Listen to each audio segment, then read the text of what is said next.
Hi, I'm Tim, welcome back to the Restoration Couple. This week is going to be pretty full on. I'm going to try and get out a handful of videos, maybe one every day almost, in a vlog style, because we are on the last 7 days up until we go away for our maiden voyage.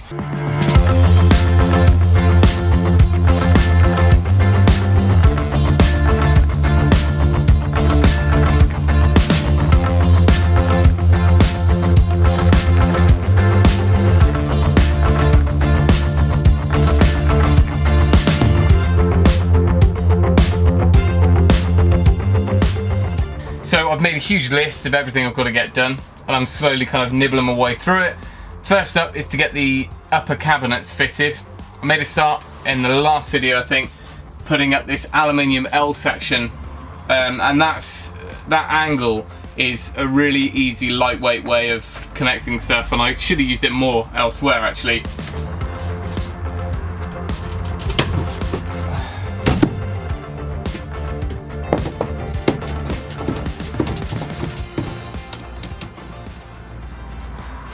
If you're a lone van builder like me, clamps are everything.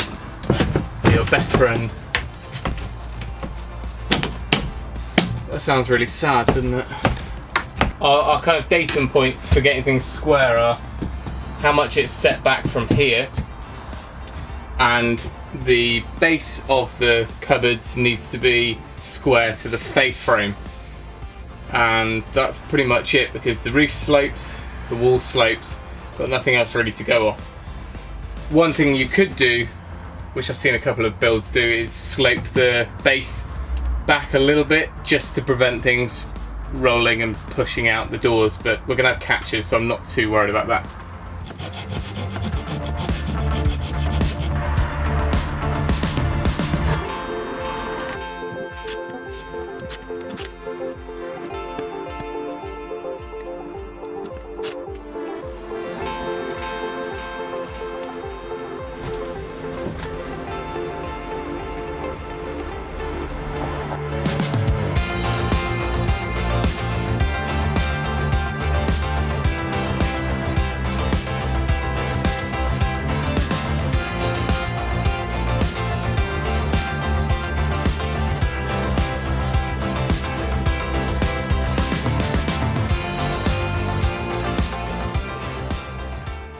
Okay, I've been off at work for about 5 or 6 hours. Back now, and I've got a few bits I want to get done this evening.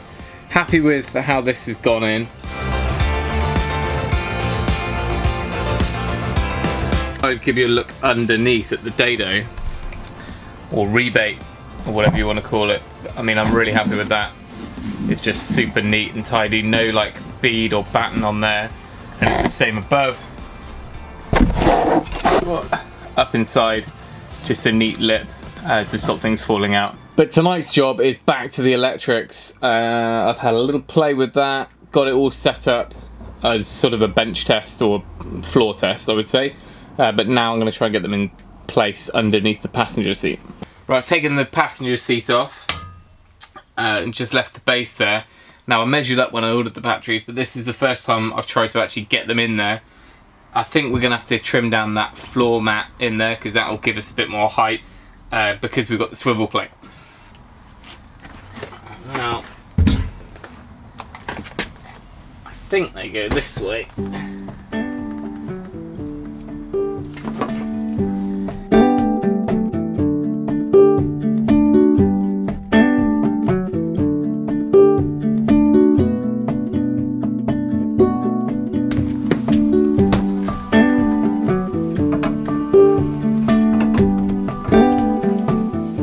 I reckon they would go either way. We're pretty much square. Now I made sure to get terminal covers for everything, plus I'll probably cover the bottom of the swivel plate to make sure there's no metal around, because the last thing you want is to, you know, knock a spanner into that. And we're going to line this anyway. So that will be belts and braces, but the terminal on top of them is what sticks up the most. It's this bit that's going to be the issue. So maybe we do need to cut the floor mat out.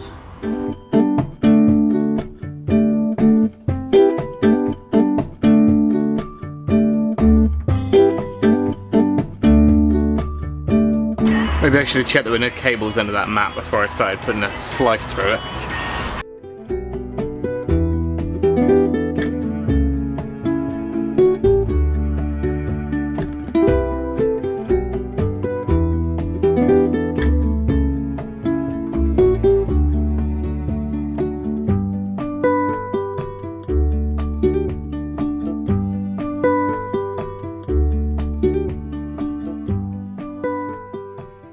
Okay, taking all that out, that's left us with a load more space. I was trying to hoik these looms up, which were actually down here, so I wasn't going to cut through them. But they are still, the battery is okay here, but over here where they come into this bit of conduit, they're going to get in the way. So we do need to go kind of above them. We're still not needing to come quite as high as this. So I'm going to fit a little bit of 12mm 1/2 inch insulation board in there, and that should just make sure that they're not putting any weight onto them, but they'll sit flush with the top of those cables. Then we can get both in. All we've got to do then, I'm going to end up with both of the positives this end, then the negatives are here, they can earth to the chassis here.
So managed to get them in, so that's two 100 amp hour batteries, and they are secured down by a strap as well, not that they would have gone anywhere because they were pretty tight, and I've just made sure there's no pressure going down onto those cables or the loom at the top there. So I've kind of brought it up a little bit, but we're still a good bit below, maybe 30 or 35mm below where we would have been if we hadn't taken out the mat.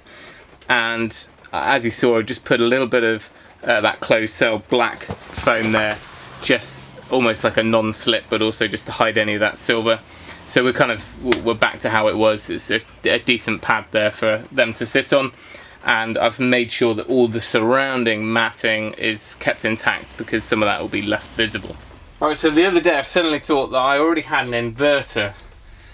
That said, it's been sat for 10 years, moved house 3 times with it. So it'd be worth checking to see if it even works first. But I used to use this, I used to have a mobile photography studio in a trailer, and I used to run this every now and then just to run an iMac. What I'm thinking is, if I can get this, well, if it works, if I can get it sat underneath the driver's seat, that's concealed, it's quite close to the batteries, have a little socket from there. Actually, it's got sockets on it, but I can run it into the back of another one. And it's just a tidy way of keeping it. I kind of like the idea that nowhere in the van, unless you really dig around and open up kind of compartments, you shouldn't be able to see any wires, cables, pipes. You know, you wouldn't do that in a house, so let's try and keep it all concealed rather than having some sort of plant room in our van, because kids and cables is no fun. So if I can get this to work, I'm not sure, I think I've seen these ones around recently. I'm not sure how pure they are as far as the sine wave and all that stuff. Our batteries are still separate. I've got some big cables arriving today which should allow us to put them in parallel. I stuck some foam on all the areas around the positive terminals just in case you had a spanner or something. Now they're just coming unstuck a little bit, so I'll cable tie around that as well. Should be able to clamp it down just temporarily. That's not a particularly clever connection. It's a bit loose, but it should be enough that we can test this bad boy.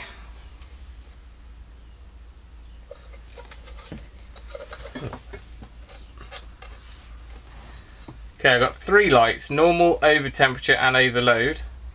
Oh no, they've gone out. Normal. Well, that looks positive. 1000 watts, we're not going to need more than that. And I can definitely fit this underneath the driver's seat. Whether I just had these exposed or I just run a little extension from that into the back of a nice little neat plug.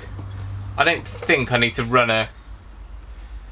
a socket from this elsewhere in the van, because I'm hoping that we can survive without 240. But it's handy to have it there just for chargers and things like that, unless we buy 12-volt chargers. So there's no fan going, but unless that's perhaps just because there's no load. Let's go find something to plug in. 160 watt sander. That's a pretty safe threshold to be testing. Probably going to throw a load of dust everywhere.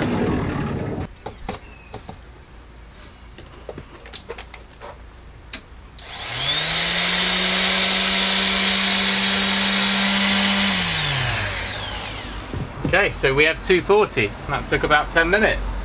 I'll try and do a bit of research, but if anyone knows if that fan on the inverter is meant to be constant or just kick in when it overheats, because it's not kicking in now.